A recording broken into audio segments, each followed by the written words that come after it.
My experience during this process has shown me just how deceiving social media can be. The digital world is full of wild, eye-catching vehicles that make it seem easy. But it's hard to grasp the real-life challenges of getting to the finish line. It's no wonder people think these trucks can be built overnight, but the reality is much tougher than the glossy pictures let on.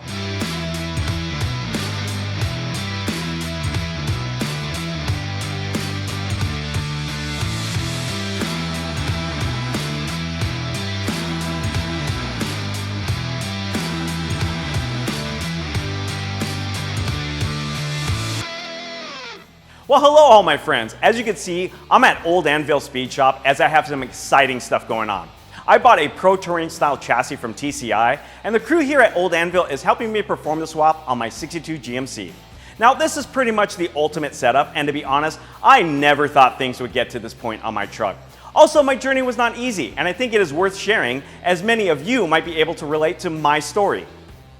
Well, I think most of you out there want to have a clean lower truck as they not only look good, but can be super fun to cruise.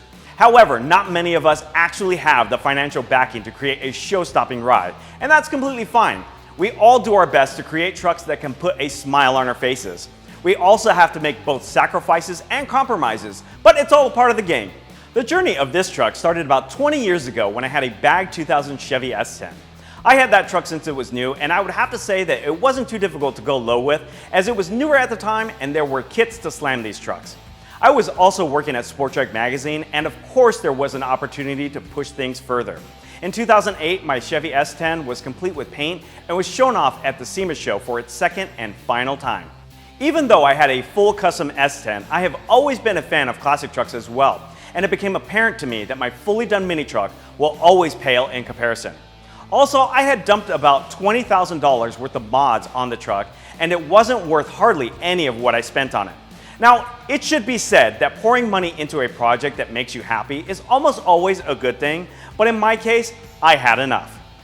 Since I had just completed my mini truck and came to some harsh realities about the project, I decided I wanted to try my hand at customizing an old truck. I would also like to note that at this time, there was no C10 craze in the truck scene. I was also friends with the crew from IF Customs, and back in the day they were making noise with their slam trucks, some of which were old Chevys, and I became hooked on the idea of owning a lowered first-gen CK pickup. I noticed the beauty of these trucks and started keeping my eyes peeled for one. I even found a cheap 64 that one of the guys at Banks was selling, but the lower end was just trash and I knew it wasn't the right project, even though the dude only wanted about 800 bucks for it. That weekend, I joined my dad at the Pomona swap meet, which is pretty legendary in these parts.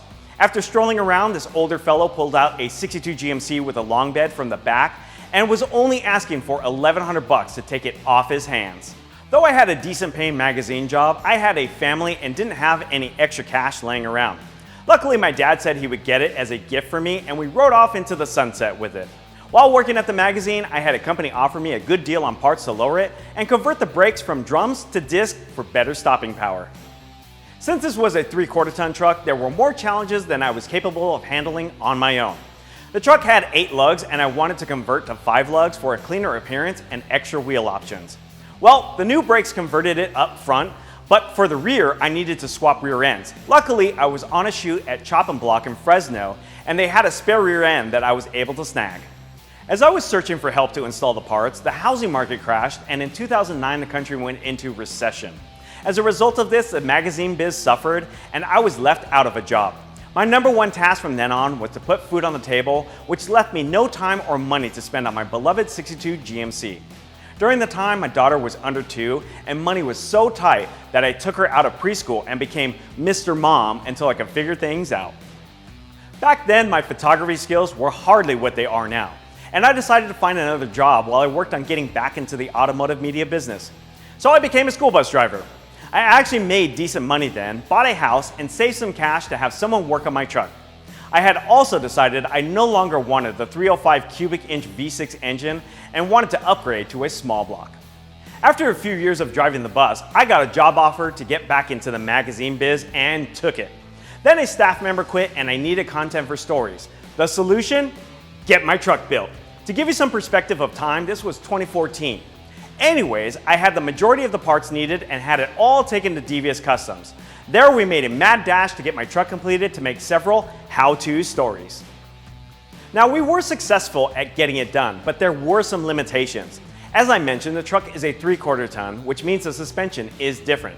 On top of that, the factory chassis on 60 to 62 CKGM trucks are different from those produced from 63 on up to 72, which are more popular and have more parts options. My truck also has a torsion bar setup, which made lowering a little bit easier, but limiting as the adjustment bolt became the new lowest point on the truck.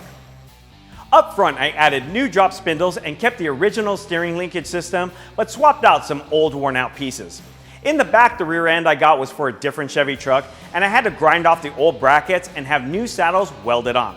Lowering the rear was easy, as we simply had to swap coil springs. This dropped the truck about 5 inches, which is a bit dramatic, but nowhere near what I was used to. Plus, that pesky crossmember for the front suspension would hit tall speed bumps. Oh, that was annoying! While my 62 was under the knife, it also got a 383 cubic inch stroker small block swapped in, along with a 204R transmission. The engine pushed out over 450 horses, and the trans was built to handle all of this with ease. I quickly became accustomed to going fast in this rusty old pickup, but soon realized that the new disc brakes were not enough to slow down this heavy and powerful truck when I was on a hot one. Yes, the truck had quite a bit of upgrades, but I couldn't shake the feeling of being unfulfilled. To give you some insight to why I felt this way, a few months before building my truck, I had my first experience driving a high-end show truck. Basically, the folks at Mr. Gasket had the roaster shop build a 66 Chevy Suburban, and they toured many media outfits to get press on their products. So not only did I get to shoot photos of this 6-digit build, they offered me a chance to drive it. In the moment, I did not hesitate at the opportunity to pilot this amazing ride, and I was completely blown away on many levels. This is when I realized that these old trucks could be fast, sit low, ride very comfortable, and stop without hesitation. On top of all of this, I no longer felt that trucks had to have air suspension to drive smooth and make an impact. This Suburban was plenty low on coilovers and rode like a dream. Since then, I've had my fair share of rides and drives in super expensive trucks, the last of which was a 67 F100 built by Velocity Restorations, and it was on loan to me for a week with no supervision. With practically no rules on what I could do with this truck, I drove the thing everywhere. I even used it to shoot this Nova for a magazine cover. And trust me when I say that I did not let anyone pass me on the road while I was in this truck. What gave me the confidence to drive this truck like a wild man was the new components like a Coyote engine and the roaster shop coilover chassis to make it handle like a modern vehicle. Given my experience with these trucks, I can tell you that they have a ton of potential. If you've ever driven an old truck, you would know that they ride rough and can be a straight pain to navigate on city streets. This is due to the fact that the suspension systems on these trucks were designed 60 to 80 years ago depending on the model. That's a long time ago, and there has been many advancements in this department. So let's analyze what was wrong with my truck and why I was not fully satisfied with it. Yeah, the lowering equipment was good, but it wasn't advanced. Suspension systems with separate springs and twin tube style shocks are outdated and a bit clunky in operation. The steering worked, but older style linkage systems have a bunch of play and are not very precise. The worst part of the whole thing is that the frame itself is over 60 years old. Though it is relatively rigid, it is comprised of old tired steel. Now convinced more than ever, I knew I had to upgrade my truck as it would often feel like I was driving a bucket of bolts. Also, I love this truck and know that it is very much worth investing funds into. C10 resto mods are absolutely on fire these days, and values are holding up as well. Plus, I've had so many people give me a thumbs up for my rusty and crusty pickup while I was on the road. I even had a highway patrol officer give me a nod of approval instead of hounding me for illegal mods like what would happen with my Chevy S10.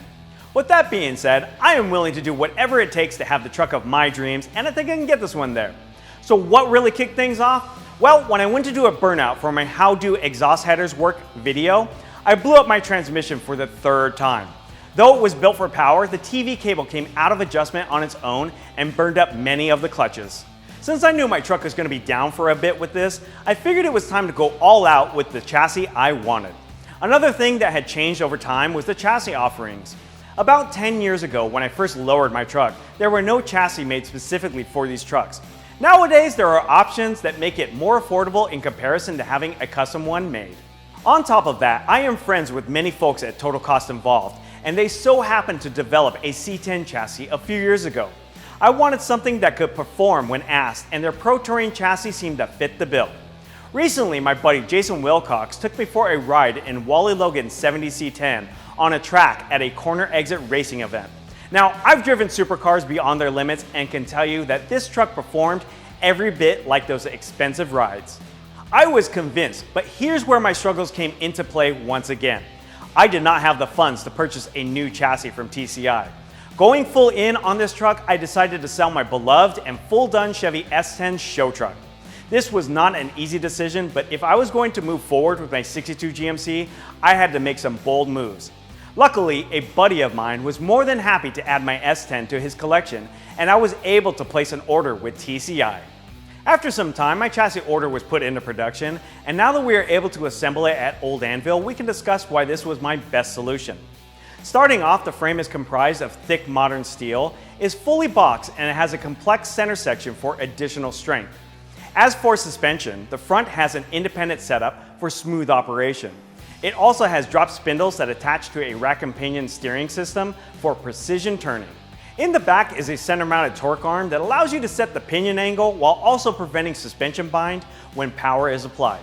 Keeping placement of the rear end is a set of lower link bars and a panhard bar in the back. Speaking of the rear end, this thing came equipped with a Curry Enterprises 9-inch that is plenty strong to hold up under the pressures of racing if I choose to do so. Rounding things out is a set of adjustable coilovers from Ridetech. These are comprised of precision monotube shocks that are made to hold up to the most demanding of driving styles. They also have a set of springs that could be preloaded for height adjustments as well.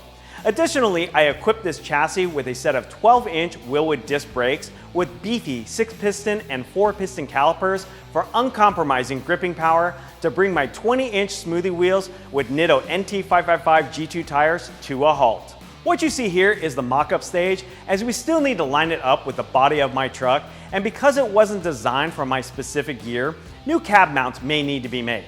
Once that's done, we'll blow it apart to get powder coated to prevent rust. So far, it's been a monumental effort to get here, and I have more things planned for this truck. Though I have a strategy to get this truck rolling again, I am very aware that there will be more struggles along the way. My experience during this process has shown me just how deceiving social media can be. The digital world is full of wild, eye-catching vehicles that make it seem easy, but it's hard to grasp the real-life challenges of getting to the finish line. It's no wonder people think these trucks can be built overnight, but the reality is much tougher than the glossy pictures let on.